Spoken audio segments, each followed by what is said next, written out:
మన చిన్న సీఎం బట్టి విక్రమార్క సార్కి వచ్చినంత కష్టము పగోనికి కూడా రావద్దొల్లా గట్లనే అనిపిస్తున్నది.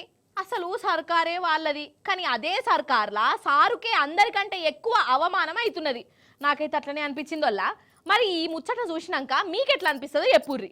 ఏమంటున్నాను వల్ల ఆగో పాండ్రి మరి వరంగల్ దిక్కు హన్మకొండల కరెంటు బస్సుల ఓపెనింగ్ పేరంటం ఉన్నదోల్లా. పెద్ద ఫ్లెక్సీ కట్టిర్రు స్టేజ్ మీద.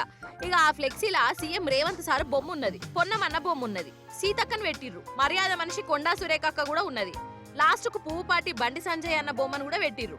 కానీ మన చిన్న సీఎం సారు కాన్ రాకుంటే అయిపోయి. సీఎం తర్వాత సీఎం అంతటి మనిషిని మర్చిపోతే ఎట్లా? ఇక బట్టన్న అభిమానులకు బీపీ లేచింది. పువ్వుపాటోళ్ళ పోటువలు పెడతారు గాని మా బట్టన్న ఏం అన్యాయం చేసిండు అని శాపాలు పెట్టుకుంటా అప్పటికప్పుడు బట్టిసారు పోటువను ఫ్లెక్సీలు అతకబెట్టిర్రు. అగ చూడుర్రి.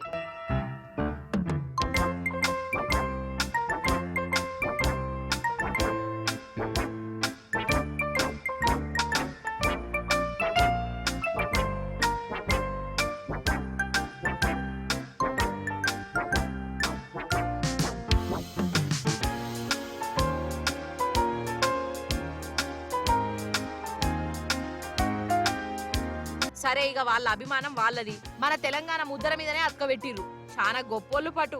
తెలంగాణ రాజముద్ర కనబడకున్నా ఈ లీడర్లు మాత్రం కనబడాలే అన్నట్టు. అయినా బట్టిసారును మర్చిపోవుడేందోల్లా ఇదేదో కావలసుకొనే మర్చిపోయినట్టు కొడుతుందట చాలా మందికి.